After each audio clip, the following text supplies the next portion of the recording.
And it's a pleasant good afternoon to each and every one of you. April the 4th, I guess it is today.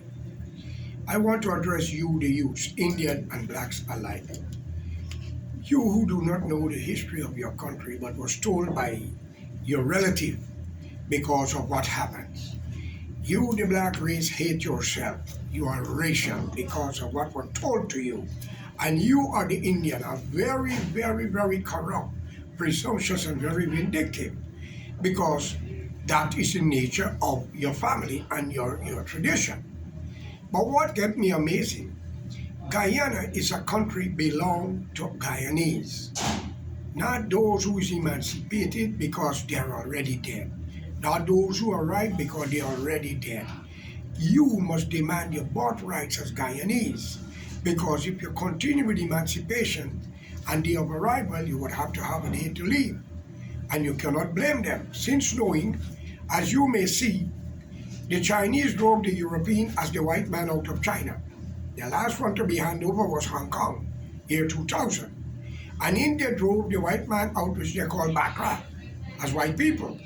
I call them European. But because of your teaching and your ignorance and the hatred in you, you call people names that you don't responsible about.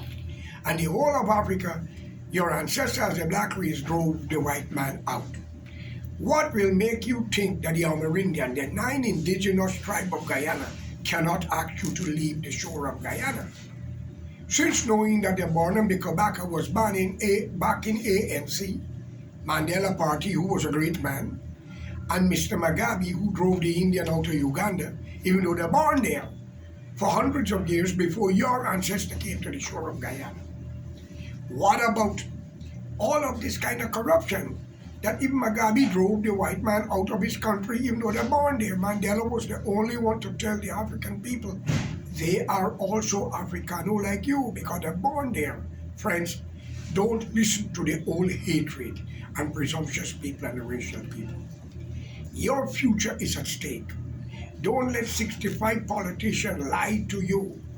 Because this is what they do. They come out on street talk, you lie to you, give some money and food, and got you all fighting each other while they are thieving millions. And they have friends and family in all the high business and job. And you, the police department, I have a message for you.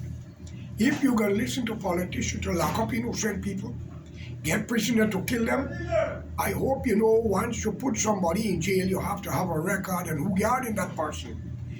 Y'all gonna create a big bloodbath in Guyana. I don't think y'all will be able to escape it if y'all don't stop. All who killed for Rodney, who killed Rodney? Where is Barnum today? Who killed Vincent Tika? Where's Jerry Jagan and Barnum today? My friends, no crime will go unpaid. Look what Russia is doing to Ukraine. Do not believe for 1 minute that cannot happen into Guyana. And how can an Indian or blacks in parliament make laws to sell out the Amerindian rights? That country is an Amerindian country. I was born there. And I believe in the teaching of Prophet Muhammad and Jesus and all of them, thou shalt not covet thy brother's property. Since knowing you Indian have a day of arrival, and I got your blood in me, and you blacks are free, and I got your blood in me, but we're not going no fucking way. So I'm warning you, the criminals who kill for politician, corrupt businessmen, they shall and will be arrested, and they're going to call your name. You are not going to like it.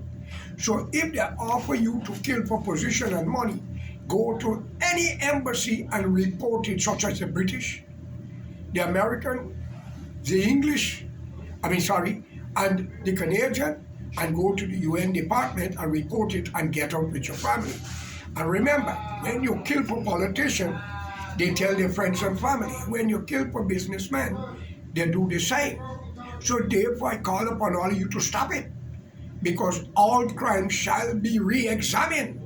And if you lock up an innocent man and you burn the register and get rid of the law book, the man and family still exists, and somebody know who locked him up, what judge and magistrate locked him up, and which political party you belong to or religion. If you use religion and color of skin to deny a man or a woman justice, you will not like the outcome.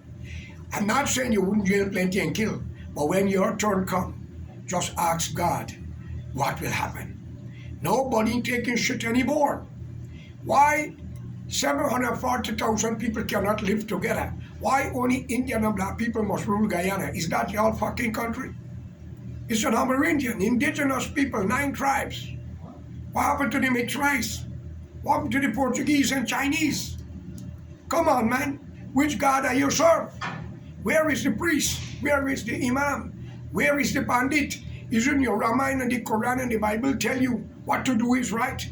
Are you taking side? Now I cannot blame you, the Indian race, for being afraid of the black race for what happened to you in the 60s under Burnham government. And 99% of the time the civil servant was all blacks.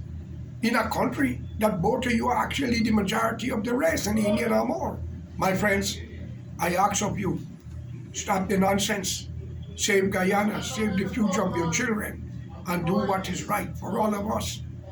We need to go forward, because if Venezuela get Guyanese to support them, the UN and nobody can stop them from invading Guyana. I'm warning you. And if you lock up a man innocently, I don't care who it is, you are going to have the price paid to you by a whole generation. Don't let me meet to that stage.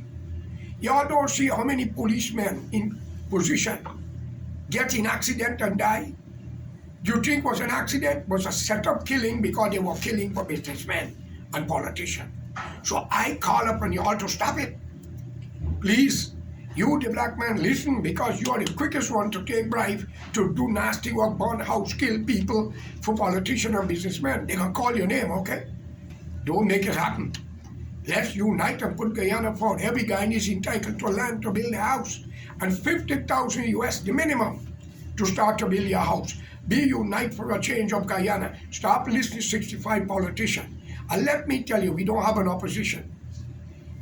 All right? They all work together, because the late Jerry Jagan was out of parliament for months and allowed Burnham to do everything from nationalization right back. And when Burnham accomplished all of that, Jerry went back into parliament, and this is his word. Burnham says, "You welcome the prodigal son." Wake up, my fellow brothers and sisters. Let's love, show respect to each other, and stop listening to the old racists and the old corrupt people. Unite and make Guyana the paradise. If not, we can be taken over by international countries such as Venezuela, Brazil, and elsewhere. Let's unite and save Guyana. We need a new party as an opposition. We do not have an opposition. We need to chase the changing of the institution, because we don't have a constitution. I call on the American Embassy, Canada, England, and elsewhere. If any one of your citizens is in the Parliament of Guyana, all the laws that was made have to be null and void. And they must give up their citizenship to foreign countries, so they don't run to your country for rescue when the time of change is, because they shall and will answer to the charges. Have a good day, and may God be with all of you. Thank you.